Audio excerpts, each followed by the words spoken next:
Bonjour à tous et bienvenue pour ce numéro spécial d'Ailleurs dans le monde consacré au bilan et perspectives économiques du continent africain.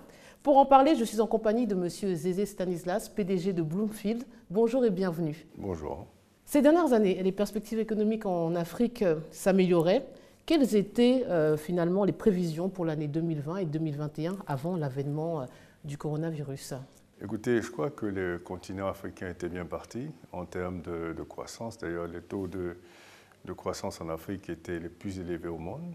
Donc, vous aviez une tendance de progression en réalité dans le développement des pays africains. Donc, en termes même si vous voulez, de réforme, les pays africains étaient parmi les meilleurs réformeurs. Donc, les pays africains étaient vraiment dans une tendance évolutive et une tendance positive. Et vous aviez dans beaucoup de pays une certaine participation de la jeunesse, de la population. On sentait vraiment un certain engouement qui a été malheureusement freiné net par la pandémie du coronavirus.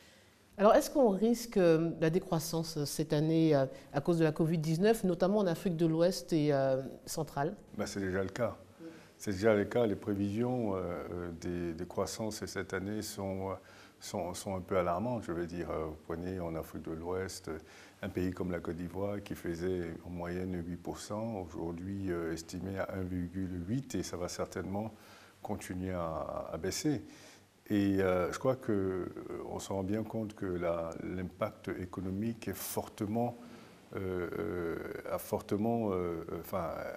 l'impact économique est beaucoup plus important que l'impact sanitaire, même si on a une certaine recrudescence en termes de conséquences sanitaires qui est en train de se produire maintenant. Alors, quels sont les secteurs d'activité qui sont finalement les plus touchés par cette crise sanitaire et ceux qui arrivent à faire face ? Voilà, généralement, en fait, les secteurs les plus touchés sont les secteurs du tourisme, de l'aviation, du transport. Mais sachez ici également que tous les secteurs finalement sont touchés parce que quand vous êtes restaurateur ou quand vous êtes hôtelier, si vous fermez votre hôtel, que vous n'avez pas de revenus, vous ne pouvez pas payer vos fournisseurs qui aussi seront impactés. Donc évidemment, tout le monde s'est impacté à un moment donné. Ceci dit, pendant cette pandémie, il y a des secteurs qui ont tiré un profit extraordinaire, tels que l'industrie pharmaceutique, avec les médicaments, avec les vaccins. Donc évidemment, vous avez aussi l'industrie du digital, hein, les grands comme Google, Apple, Amazon et tout ça. Amazon pour les livraisons, et puis Google, tout le reste pour tout ce qui est digital, travail à distance et tout ça. Donc évidemment, la télécommunication, ce sont des secteurs qui ont pris beaucoup d'essor dans cette pandémie et d'ailleurs qui ont transformé aussi et qui vont transformer la façon de faire désormais des gens. Peut-être qu'il y aura beaucoup plus de télétravail désormais que de travail en présentiel. Et c'est en ça qu'on voit que cette pandémie va obliger les gens de repenser leur façon de faire les choses, que ce soit de voyager et que ce soit de travailler. Vous avez cité des secteurs qui finalement concernent plus les pays occidentaux, en tout cas c'est eux qui les dominent. L'Afrique ne veut pas en bénéficier, que ce soit au niveau des télécommunications, les géants, les GAFA ne se trouvent pas sur le continent africain, ainsi que l'aspect... peut-être que c'est l'opportunité pour les Africains justement de repenser leur modèle économique et de voir justement que ces secteurs-là sont des secteurs très profitables et il va falloir mettre l'accent sur la recherche et le développement qui permettent justement à aboutir à développer ces secteurs-là. Et repenser également les secteurs, repenser le modèle économique dans ce sens où favoriser des secteurs comme l'industrie pharmaceutique pour pouvoir être indépendant vis-à-vis de l'Occident. Vous voyez bien aujourd'hui que toutes les discussions et toutes les négociations de vaccins ne concernent que l'Occident et les pays émergents. L'Afrique, on a comme l'impression que l'Afrique est en train d'attendre que tout le monde entier soit vacciné. Et s'il y a des reliquats de vaccins, on les emmènera en Afrique, ça pose problème. Vous avez quand même quelques pays en Afrique qui tirent leur épingle du jeu, le Maroc, l'Afrique du Sud et des pays comme le Botswana, qui sont des pays quand même avancés, le Rwanda, dans cette logique-là. Mais le reste de l'Afrique, d'ailleurs, non seulement ils subissent, mais ils n'en parlent même pas. Ils n'en parlent pas et on a comme l'impression qu'il y a eu une baisse de vigilance. Voilà, une baisse de vigilance et une démotivation. Ou alors peut-être que la première vague, qui n'a pas été une vague dangereuse, a tellement conforté les leaders africains que cette deuxième vague qui arrive et qui est meurtrière, et qu'on voit d'ailleurs, et qui commence à poser de gros problèmes, on n'a pas l'impression qu'il y a une prise de conscience, on n'a pas l'impression qu'il y a des efforts qui sont faits pour encourager les gens si vous voulez, à motiver les gens à respecter les mesures barrières. On entend très peu de leaders en parler. Personne n'en parle et c'est un peu curieux, mais ça aura malheureusement un impact sur l'Afrique. Mais sachant que lors de la première vague, tout le monde avait salué le comportement des États africains qui on avait dit d'être... Ils étaient réactifs en fait, ils ont fermé les frontières rapidement, ils ont pris certaines mesures sans aller jusqu'au confinement total. Non, mais c'était normal parce que ça venait de commencer, personne ne savait vraiment de quoi il s'agissait, donc les mesures étaient prises pour se rassurer que justement il n'y ait pas d'évolution de cette pandémie-là. Les réactions étaient rigoureuses, étaient très bien, étaient applaudies, mais après c'est un relâchement total. Aujourd'hui, ce qu'on constate, c'est un relâchement total et c'est bien dommage parce que aujourd'hui, l'Afrique va commencer à subir de plein fouet les conséquences sanitaires et malheureusement, elle n'a pas la capacité de résilience justement contre cette progression sur le plan sanitaire. Donc, si ça continue dans cette logique-là de progresser négativement, l'Afrique aura de gros problèmes parce qu'en termes de capacité de résilience du système de santé, l'Afrique est très déficiente. Donc évidemment, ça peut poser un double problème sanitaire et ensuite problème économique. Alors, intéressons-nous aux institutions sous-régionales et internationales concernant cette crise, notamment sa gestion sur le continent. Et sous la direction de Cyril Ramaphosa, l'Union africaine a joué un rôle central dans la gestion des efforts déployés sur le continent pour circonscrire l'impact sanitaire et économique de la Covid-19 et en mettant sur pied le groupe de travail africain sur le coronavirus en coordination avec l'Organisation mondiale de la santé. Quelles sont les solutions économiques apportées par cette institution? Justement, et c'est ça le problème, on ne les voit pas, on ne les sent pas. Il n'y a pas de communication, si vous voulez, active de ces différentes structures panafricaines. Si vous voulez, une fois en passant, elles font des sorties, mais on ne les sent pas réellement, ou alors elles font des choses, mais on ne le sait pas. Parce qu'à la fin de la journée, il ne s'agit pas de faire des choses en cachette, il s'agit de les faire et de montrer qu'on les fait pour justement encourager. Je suis sûr qu'ils font des choses, mais j'avoue qu'ils ont été très absents si vous voulez, sur le plan de communication de ce qu'ils font, de montrer la coordination qu'ils font entre les différents pays sur le continent pour pouvoir justement combattre cette pandémie. Et d'ailleurs, de combattre aussi les conséquences économiques de cette pandémie, parce que depuis l'avènement de cette pandémie, des millions et des millions, des centaines de millions d'ailleurs d'emplois ont été supprimés dans le monde entier, des milliers ou même des millions d'entreprises ont fermé leurs portes. Et d'ailleurs, l'Afrique est celle-là qui subit de plein fouet justement la perte des emplois et la perte des entreprises, parce que la capacité des pays africains quant à soutenir de façon continuelle les PME est beaucoup plus faible que celle des pays occidentaux qui continuent à soutenir financièrement les entreprises. Les pays africains l'ont fait de façon ponctuelle. Et aujourd'hui, ces financements-là ne continuent pas nécessairement. On va s'intéresser au moratoire. Il y a 9 mois, un moratoire sur la dette, c'est-à-dire donc une suspension du paiement des intérêts de la dette a été décidé par le G20, donc les 20 pays les plus riches, pour les pays les plus pauvres. Mais ce moratoire, il va bientôt s'arrêter. Alors, qu'est-ce qu'on fait l'année prochaine? Qu'est-ce qui va se passer concrètement? Écoutez, je crois qu'il y aura certainement des discussions là-dessus. Je crois qu'aujourd'hui, on s'est rendu compte que même les pays occidentaux sont dans une logique d'éclater les déficits budgétaires. Je crois qu'aujourd'hui, les règles des déficits budgétaires sont, les 3%, pour l'instant, sont mis de côté pour permettre aux États justement de pouvoir faire face à cette pandémie. Il y aura certainement des discussions avec les bailleurs de fonds. Les pays africains vont certainement entrer dans cette logique-là. Les pays africains sont dans une situation un peu plus difficile parce qu'ils vont continuer à s'endetter. Évidemment, c'est nécessaire pour pouvoir faire face à toutes ces dépenses et toutes ces obligations. Sauf qu'après, il va falloir rembourser.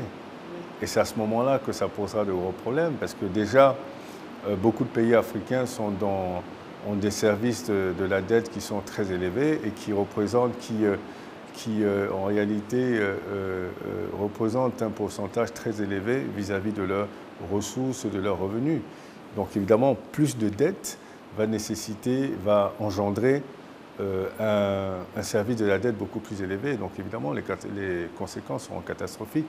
Mais là, ils n'ont pas spécialement le choix. Et je crois qu'ils vont certainement négocier un autre moratoire pour reporter les échéances, si vous voulez, réaménager leur dette. Mais ils seront dans l'obligation de continuer d'emprunter. Là, on parlait de l'endettement du continent africain. Vous parliez aussi de l'endettement des pays occidentaux. Quelles sont les conséquences pour eux? Même s'ils ont peut-être plus les moyens de leur ambition que nous, quelles sont les conséquences en réalité, à l'international, évidemment, ils vont continuer à s'endetter, avoir des dettes colossales, mais évidemment, ils ont la planche à billets. Donc évidemment, ces pays peuvent refinancer leurs économies par différents mécanismes. Et cette flexibilité, les pays africains, malheureusement, ne l'ont pas. Et ces pays sont aussi des pays développés qui ont une grande marge de manœuvre en termes de générer de la richesse. Et cette marge de manœuvre, les pays africains ne l'ont pas.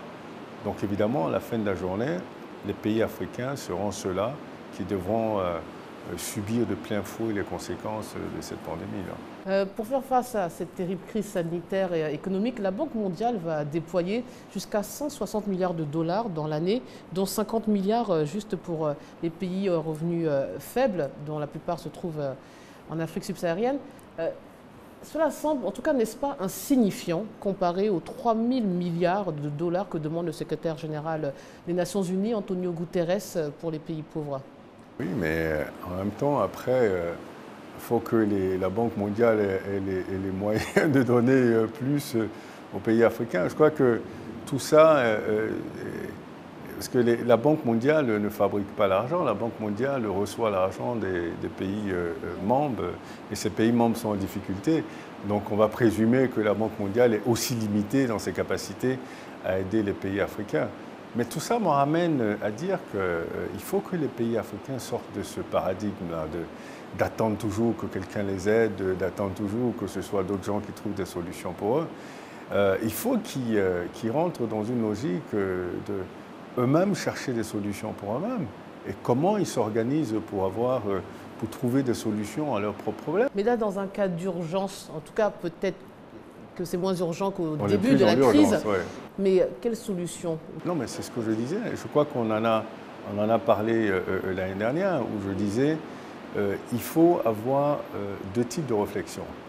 Une réflexion à court terme, donc une réflexion d'urgence pour répondre aux conséquences urgentes et immédiates de la crise, mais il faut aussi avoir une réflexion à long terme.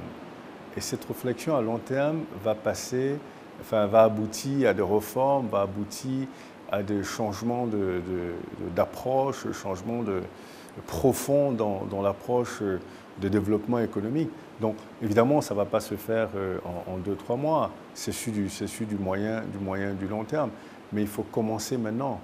Et il faut commencer maintenant. Et toutes ces solutions, on les connaît, c'est juste qu'il faut commencer à les appliquer maintenant.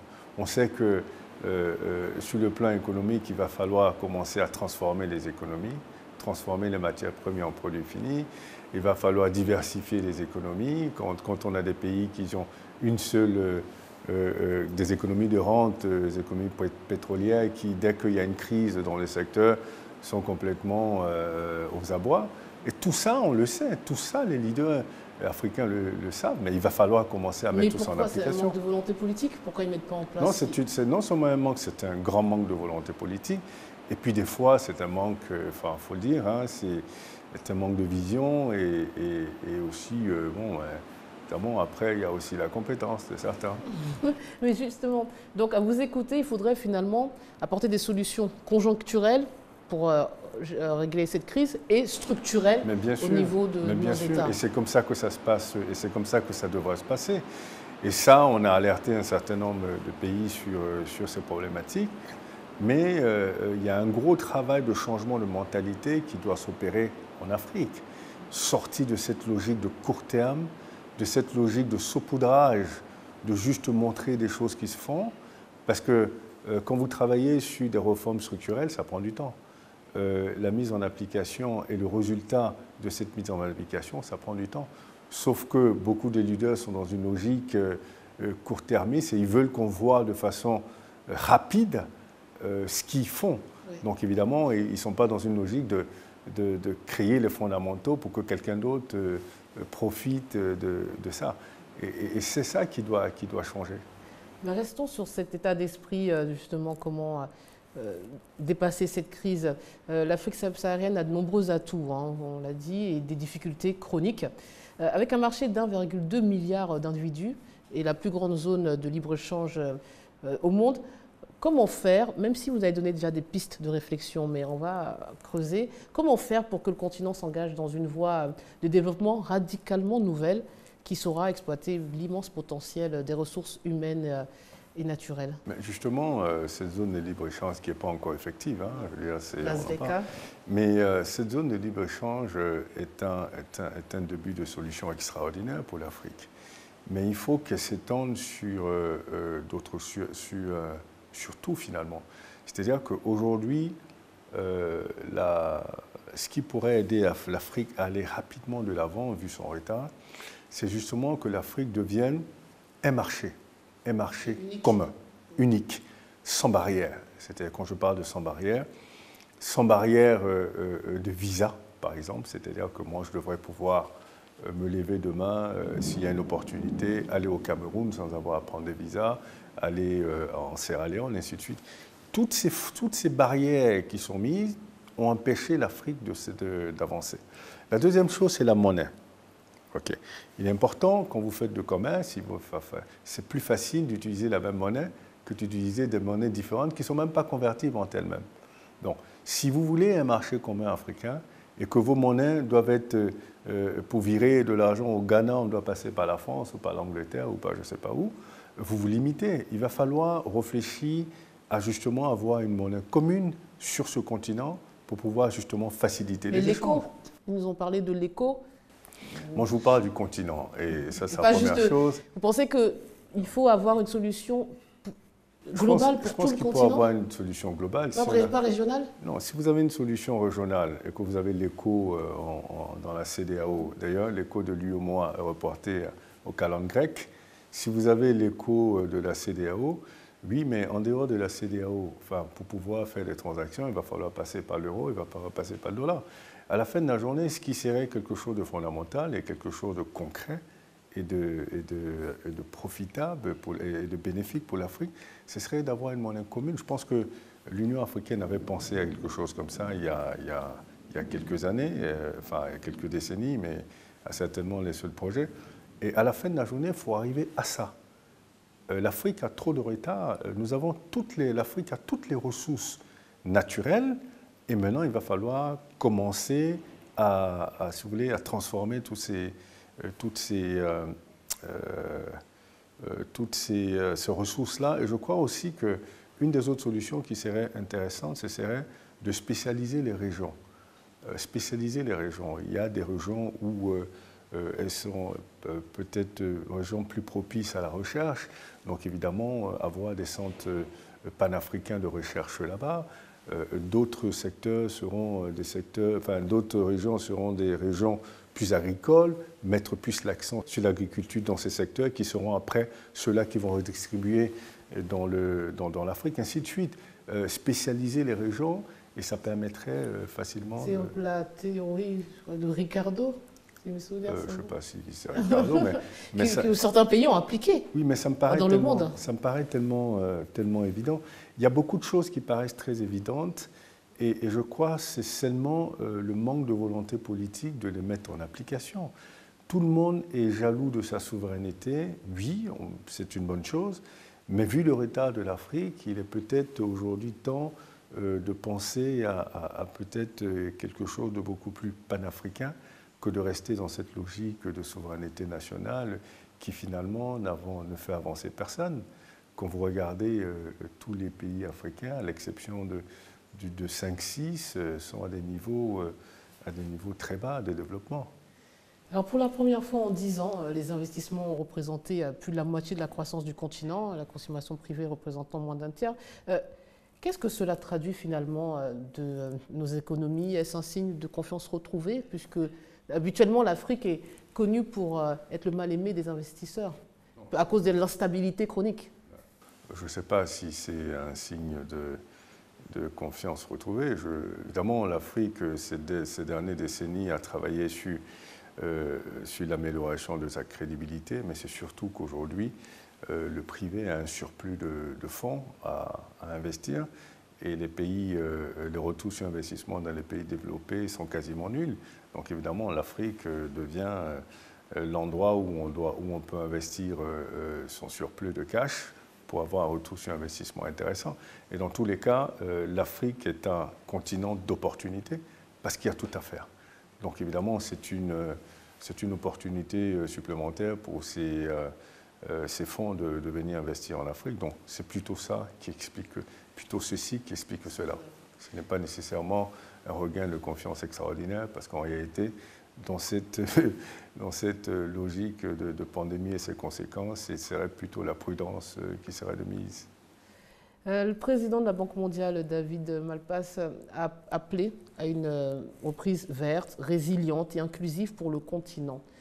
Qu'en pensez-vous et surtout comment cela se traduit concrètement? Je pense que, évidemment, l'Afrique ne peut plus se développer comme se développer à l'époque des pays européens dans la révolution industrielle, à cause des conséquences sur l'environnement.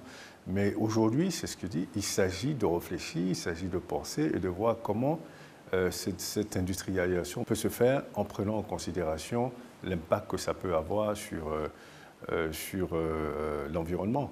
Tout ça nécessite de la recherche, tout ça nécessite de la réflexion. Et c'est là où en Afrique, on n'est pas forcément friand de ça, où ça ne semble pas une priorité. Donc évidemment, il n'y a pas beaucoup d'investissements, beaucoup de financements qui sont mis dans la recherche et le développement. Partout, vous voyez, dans les pays occidentaux, la conséquence de ces développements, c'est la recherche et le développement. On investit dans la recherche, on trouve des solutions et on les met en application. Ça rejoint vos propos précédents. En fait, on n'a pas cette logique de long terme sur le continent. Mais bien sûr. Alors que la recherche et le développement, c'est des années d'investissement peut-être à perte. Et c'est pourquoi il est important. C'est jamais à perte un investissement. À court terme peut-être. Voilà. Non, ce n'est même pas. Il n'y a pas de perte. C'est un investissement sur une programmation de long terme. Donc les conséquences positives ou les résultats vont être vus plus tard. Et il faut que les Africains sortent de cette logique de court terme et qu'ils rentrent dans une logique. Le développement, ça ne se fait pas en 5 ans. Le développement, ça se fait en 50 ans, en 100 ans, mais il faut programmer, il faut planifier, il faut anticiper. Restons sur la Côte d'Ivoire, qui est l'un des pays où la croissance économique a été très forte et très soutenue ces 10 dernières années, vous venez de le dire vous-même, enregistrant en moyenne 8% de croissance. Quel est l'impact finalement de la Covid-19 sur notre économie? Écoutez, la résilience de l'économie de la Côte d'Ivoire a fait que l'année dernière, elle a pu quand même absorber le choc de la Covid. Mais évidemment, vu que maintenant le taux de croissance il est beaucoup plus bas et qu'évidemment la richesse générée est beaucoup moins importante, je crois que si cette crise perdure, la capacité de résilience de la Côte d'Ivoire va certainement s'amenuiser. S'amenuiser, c'est normal. Et je crois que c'est là où, justement, il va falloir repenser tout ce qu'on a dit tout à l'heure sur le système économique et tout ça. Mais il y aura certainement un creux. Et ce creux, ce sera le temps que la Côte d'Ivoire mette en place un modèle économique qui soit beaucoup plus fort, beaucoup plus résilient. Mais en sachant que la Côte d'Ivoire, à la base, économie diversifiée, avec un secteur privé qui est assez solide. Mais évidemment, si cette crise perdure, les fondamentaux qui étaient déjà établis vont certainement perdre de leur solidité. La Covid-19 a entraîné, on le sait, un ralentissement important de l'activité économique en Chine, aux États-Unis et dans l'Union européenne et dans d'autres pays dans le monde. Maintenant, actuellement, plusieurs pays reconnaissent une deuxième ou voire une troisième vague de coronavirus. Est-ce qu'il y aura un effet boomerang? Est-ce que finalement les conséquences seront plus dramatiques que celles prévues initialement pour 2021? Il me semble, oui, parce que les deuxièmes vagues et les troisièmes vagues n'étaient pas anticipées dans les premiers calculs. Et aujourd'hui, évidemment, sont pris en considération. Vous regardez des pays qui sont encore en train de décaisser parce qu'ils sont obligés de reconfiner leur population. Donc ça veut dire qu'évidemment, on ferme le business, on ferme l'économie, on ferme les frontières. Donc on referme l'économie. Donc s'il y a une troisième, une quatrième vague, évidemment, plus il y aura des vagues, plus les conséquences seront terribles. Et je crois que même si la pandémie sur le plan sanitaire s'arrête en 2021, les conséquences économiques vont certainement aller sur 2025, 2026, 2027. Ça prendra beaucoup de temps pour revenir à la normale. Mais est-ce qu'il ne faudra pas repenser l'économie, pas que sur le continent africain, mais de manière globale, puisque vous le dites, vu que ça modifie le mode de fonctionnement et le quotidien des Occidentaux, le confinement, le télétravail. Est-ce qu'il ne va pas falloir repenser le modèle économique sur le plan? Bien sûr, ils vont repenser, tout le monde va repenser son modèle économique et s'adapter à la nouvelle donne.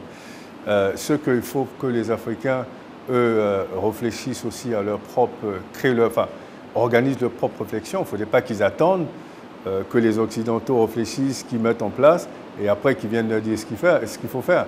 Il va falloir aussi, dans cet élan, mettre en place leur propre réflexion et sortir leur propre modèle. Et trouver des solutions peut-être mieux adaptées. Non, des solutions qui soient adaptées à nos réalités. Nous sommes dans un monde global, mais des solutions qui soient aussi dans cette logique de